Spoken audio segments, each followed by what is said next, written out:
Hmm. Yeah, and I'm trying to help everyone optimize their health starting today. There's no Yes. time to waste. No And time to, yeah, absolutely. no time to waste because I was debilitated from eczema and that blindsided me. Well, And now I'm super focused on optimizing my health. And it's crazy that most people just neglect their health and they'll eat anything and well, won't work out. And it's you crazy. know, but I'll give you a hint. Biologically, we're wired to crave sugar, salt, fat, inactivity, and pleasure. And so our ancestors over thousands and millions of generations were wired to do all of those things. And now we developed products that do all those things for us more conveniently. And so we have these amazing, yummy foods that are very addictive, amazing, fun games that are very addictive, amazing, comfortable furniture and spaces to live in. They're also very addictive. And to get us to give up that pleasure, that's a very difficult ask. So that's part of why in my book I talk a lot about the science of behavior change, because most of us don't value our health until it's gone. We don't value our money until it's gone. We don't value the people around us until we've lost someone really important. And then we get that wake-up call, like now we begin to take a different view of life and begin to make changes. So you were destined to be just like everyone else, eating terrible food until you got the wake-up call that your skin was suffering. And I got the wake-up call, and I'm embarrassed to say it took me 27 years to figure out what the message was to get my life in order. But actually, I'm mindful that for most of our society, people are doing what makes sense for them. They're craving salt, sugar, comfort.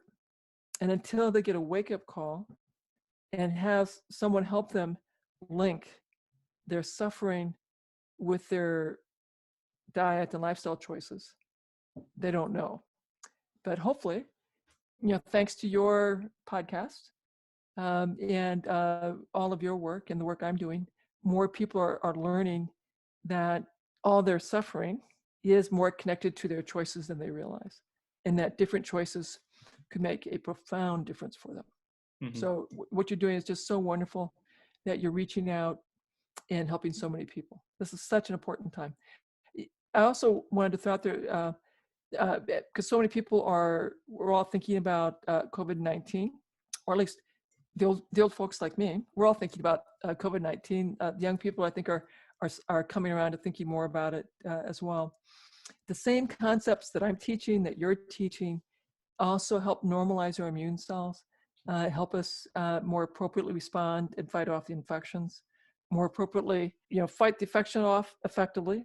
And then when you've got the infection defeated, you need to quickly turn everything back down to normal.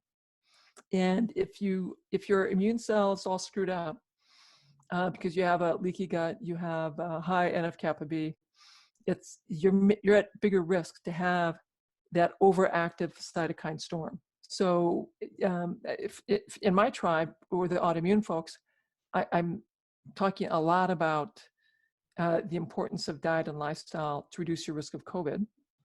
In that if you're on the disease-modifying drugs, you got to stay on them while you're working on diet and lifestyle, so you could wean and transition to a steadily less potent immune modulating drug, and hopefully have diet and lifestyle ultimately be your disease modifying treatment. Mm-hmm.